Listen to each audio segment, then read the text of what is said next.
चालाक बीवी। श्याम और राधा रायगढ़ गांव में रहते हैं। वैसे तो उनके अपने घर में ही 2 वक्त का खाना पूरा नहीं पड़ता, लेकिन फिर भी श्याम हर रोज किसी न किसी नए मेहमान को दोपहर के खाने पर घर ले आता है। एक दिन राधा कहती है, ये क्या है जी, जब आपको पता है कि हमारे पास अपना पेट भरने तक का खाना पूरा नहीं होता, फिर क्यों रोज किसी न किसी नए मेहमान को घर लेकर आ जाते हो? ऐसे तो जिंदगी जीना मुश्किल हो जाएगा। मेहमानों को खिलाना पुण्य का काम होता है, इससे भगवान खुश होते हैं। तुम क्यों उसके बीच में आकर पाप की भागीदारी बन रही हो? दोबारा मेरे सामने ऐसी बात मत करना, समझी? इसी तरह राधा बहुत बार श्याम को समझाने की कोशिश करती है, पर वो हर बार एक ही बात बोलकर उसे चुप करा देता है। इन्हें समझाना तो बेकार है, मुझे ही कोई ऐसी तरकीब सोचनी होगी जिससे मेहमान अपने आप ही यहां आना बंद कर दे। राधा तरकीब सोचने में लग जाती है और इसी तरह कुछ दिन बीत जाते हैं। एक सुबह श्याम बिना कुछ बताए जल्दी घर से निकल जाता है और राधा अपने काम में लग जाती है। कुछ घंटों बाद श्याम अपने एक दोस्त के साथ घर वापस आता है। सुनो राधा, आज दोपहर के लिए 3 मेहमानों का खाना बनाकर रखना, और याद रखना उनकी खातिर में कोई कमी ना हो। श्याम की बात पर राधा हैरानी से उसकी तरफ देखने लगती है, लेकिन दोस्त के साथ होने की वजह से कुछ बोल नहीं पाती।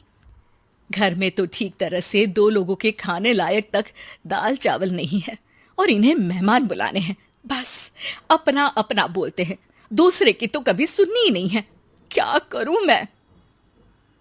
राधा क्या करूं क्या नहीं की उलझन में फंसी ही होती है कि उसके दिमाग में एक तरकीब आती है, जिस पर वो श्याम और उसके दोस्त के घर से बाहर जाते ही रसोई में से सिलबट्टा निकाल कर लाती है। अब मुझे मेरे ये साथी ही इस मुश्किल से बाहर निकालेंगे। राधा सिलबट्टे पर रोली, चावल और हल्दी डालकर उसे मेहमानों के बैठने की जगह पर ले जाकर रख देती है। कुछ ही देर में वो तीनों मेहमान भी घर पहुंच जाते हैं। आइए जी, पधारिए, हमें आपका ही इंतजार था। जी शुक्रिया। श्याम भाई कहाँ हैं? वो ना बस आते ही होंगे, तब तक आप बैठिए ना।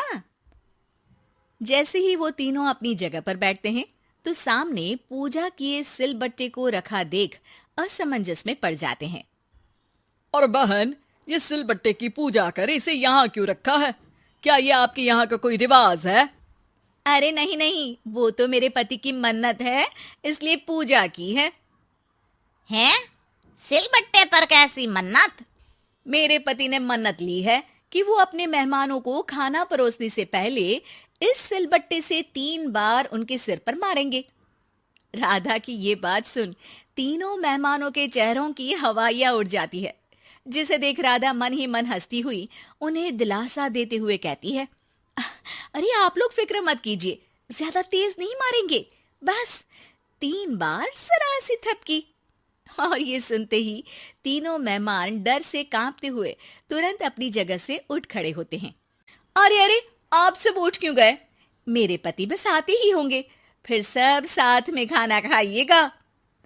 अरे जी नहीं, हमें कुछ नहीं खाना।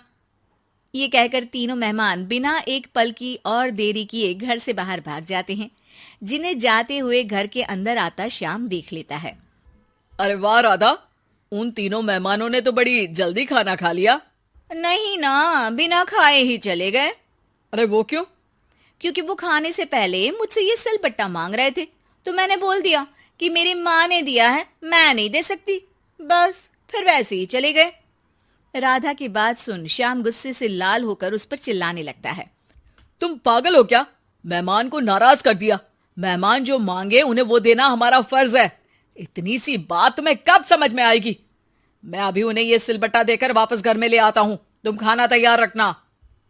अब श्याम सिलबट्टा उठाए घर से बाहर निकल जाता है और मेहमानों को ढूंढना शुरू कर देता है, जो उसे पास में ही एक पेड़ के नीचे बैठे दिखते हैं। श्याम उनके पास पहुंचने ही वाला होता है कि वो उसे सिलबट्टे के साथ आता देख दोबारा भागना शुरू कर देते हैं, जिस पर श्याम भी उनके पीछे भागने लगता है। अरे रुको, मैं आप लोगों को ये देना चाहता हूं। अरे आप लोग रुको तो सही। अरे भाई, ये तो हाथ धोकर पीछे पड़ गया है। अरे जुबान कम और पैर तेज चलाओ। वो तीनों पिटाई के डर से और ज्यादा तेज भागने लगते हैं। इसी तरह तीनों मेहमान आगे आगे और श्याम सिलबट्टे के साथ उनके पीछे पीछे पूरे गांव में घूमते हैं, जिससे धीरे धीरे गांव में ये खबर फैल जाती है कि श्याम दयालु और उदार इंसान तो है, लेकिन अब से वो किसी की भी मेहमान नवाजी से पहले सिलबट्टे से 3 बार उसके सिर पर मारेगा, जिसके प्रभाव से अब लोग उसके घर खाने पर आना बंद कर देते हैं। मैं तो उन्हें सिलबट्टा देने जा रहा था और लोगों को लगा कि मैं मार रहा हूं। कितना बड़ा बेवकूफ हूं। अब मेरी ही वजह से कोई यहां खाने पर आने के लिए तैयार नहीं है। इस तरह राधा अपनी होशियारी और सिलबट्टे की मदद से श्याम के मेहमानों वाली आदत से छुटकारा भी पा लेती है और घर की शांति भी भंग नहीं होती। जरूरी नहीं कि हर जंग हथियार से ही लड़ी जाए। कुछ के लिए सिर्फ दिमागी चाल ही काफी होती है, और अगर शांति के साथ अच्छे से दिमाग लगाकर सोचा जाए तो मुश्किल से मुश्किल समस्या का समाधान मिल ही जाता है। उम्मीद है कि आपको हमारी ये कहानी पसंद आई होगी। कृपया हमारे चैनल को सब्सक्राइब करें और सभी अपडेट्स के लिए बेल आइकन जरूर क्लिक करें। और हाँ, वीडियो लाइक और शेयर करना मत भूलिएगा। Bye bye.